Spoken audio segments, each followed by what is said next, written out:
বিসমিল্লাহির রহমানির রহিম। আমি আলোচনা করব নবম দশম শ্রেণীর বিজ্ঞানের উন্নত জীবনধারা, খাদ্য ও পুষ্টি। আমরা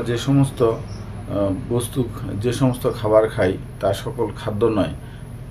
বিজ্ঞানী ভাষায় ওই সময় আমরা যা আহার্য করি, এই আহার্য বস্তুগুলো যদি আমাদের ক্ষয়পূরণ, রক্ষণাবেক্ষণ এবং রোগ প্রতিরোধ ক্ষমতা বৃদ্ধি করে শক্তি যোগায়, তাহলে সেগুলোকে বিজ্ঞানী ভাষায় খাদ্য বলি।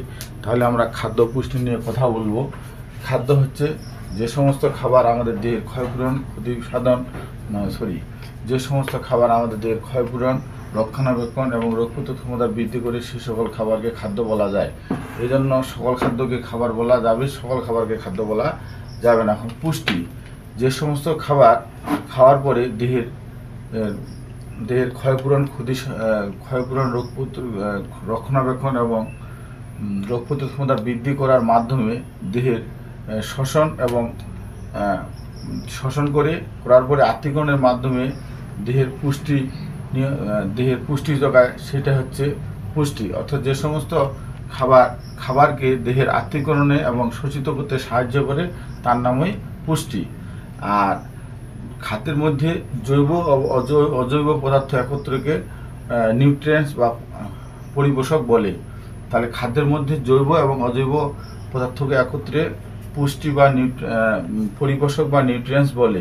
খাদ্যের প্রধান উপাদান দুইটি। খাদ্যের মধ্যে কতগুলো উপাদান আছে? মূলত খাদ্যের মুখ্য উপাদান হয় আর সহায়ক উপাদান।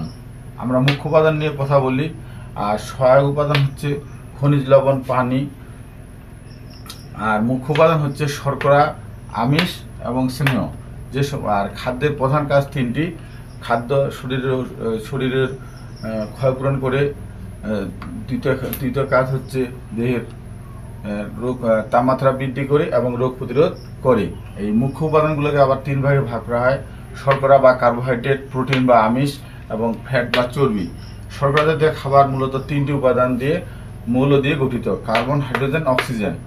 এই শর্করা জাতীয় খাবার দেহের শক্তি যোগান দেয় এবং শক্তিদাতা হিসেবে কাজ করে। এই শর্করা আমাদের দেহের জীবনী শক্তির সঞ্চার করে।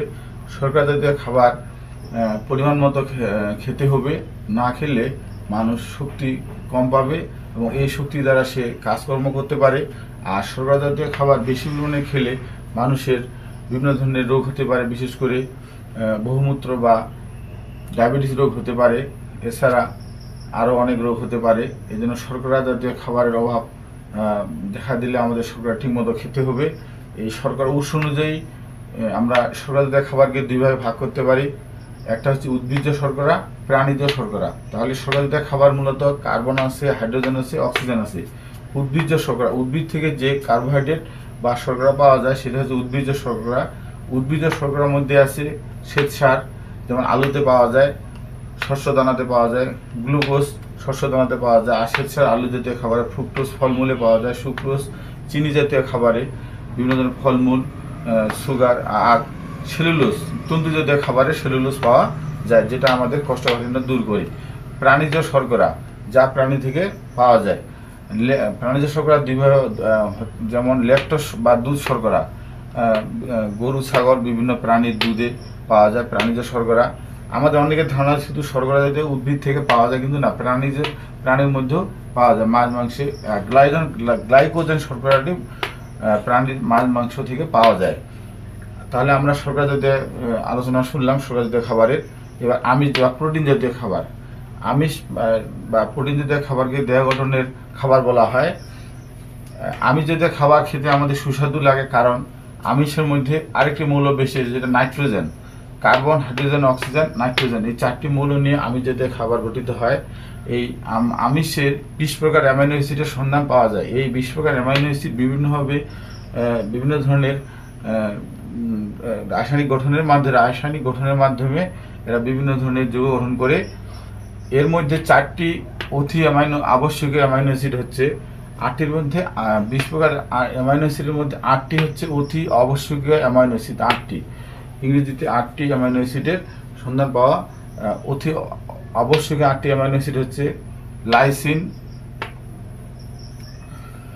20 প্রকার অ্যামাইনো অ্যাসিডের মধ্যে 8টি অতি আবশ্যকীয় amino acid: lysine, trypto, lysine, tryptophan, methionine, valine, leucine, isoleucine,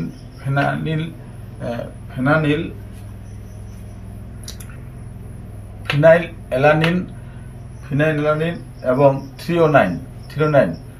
এই 8টি হচ্ছে অতি আবশ্যকীয় অ্যামাইনো অ্যাসিড মনে রাখার জন্য। Lysine, tryptophan, methionine, valine, leucine, isoleucine, phenylalanine, threonine, এই 8টি মনে রাখা যায়। আর আমিষ জাতীয় খাবার 20 প্রকার অ্যামাইনো অ্যাসিডের মধ্যে 8টি অতি আবশ্যক অ্যামাইনো অ্যাসিড হইল। এই আমিষ জাতীয় খাবার উৎস অনুযায়ী দুইভাবে ভাগ করা হয়।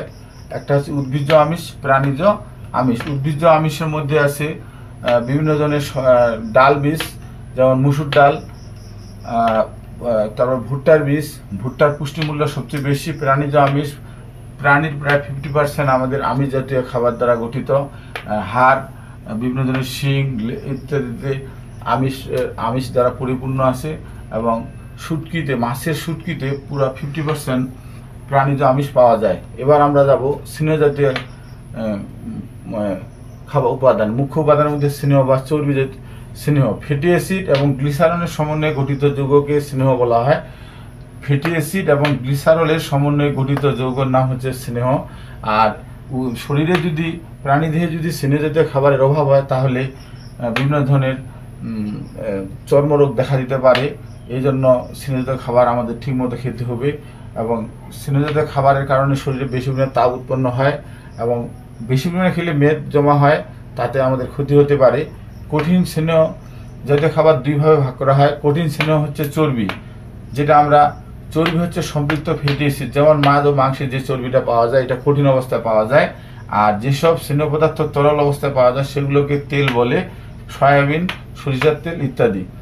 আর আমরা একটা জিনিস মনে রাখি যে খাদ্যের মধ্যে নিহিত শক্তিকে ক্যালোরি হিসেবে মাপা হয়, আর বা কিলোক্যালোরি হিসেবে মাপা হয়। কিলোক্যালোরি, তাহলে তাপমাত্রা পরিমাপের একক যেমন কেলভিন, শক্তির একক ক্যালোরি বা কিলোজুল, শক্তির একক ক্যালোরি। এই জন্য খাবারে যেহেতু শক্তি নিহিত থাকে, এই জন্য আমরা খাবারের মধ্যে নিহিত শক্তিকে ক্যালোরি হিসাব করি বা কিলোক্যালোরি হিসাব করা হয়। 1 গ্রাম শর্করা হতে 4 কিলোক্যালোরি শক্তি পাওয়া যায়। আর 1 গ্রাম আমিষ এবং বা স্নেহ হতে 9 কিলোক্যালোরি শক্তি পাওয়া যায়। আর আসলে 1 ক্যালোরি কি? 1 গ্রাম পানির তাপমাত্রা 1 ডিগ্রি সেলসিয়াস বৃদ্ধি করতে যে পরিমাণ তাপের প্রয়োজন হয়, যে পরিমাণ শক্তির প্রয়োজন, সেই শক্তিকে 1 ক্যালোরি বলা হয়। তাহলে আমরা 1 গ্রাম খাবার খাইলে 4 কিলোক্যালোরি শক্তি পাবো। আর আমিষ এবং স্নেহ জাতীয় খাবারে আমরা 9 কিলোক্যালোরি শক্তি পাবো। এই জন্য আমিষ এবং চর্বি জাতীয় খাবার খেলে আমরা বেশি শক্তি পাবো। একজন পূর্ণবয়স্ক পুরুষ মানুষের দৈনিক 2500 কিলোক্যালোরি শক্তির প্রয়োজন। আর একজন পূর্ণবয়স্ক নারীর প্রতিদিন 2000 কিলোক্যালোরি শক্তির প্রয়োজন। ক্লাসটি উপভোগ করার জন্য সবাইকে ধন্যবাদ।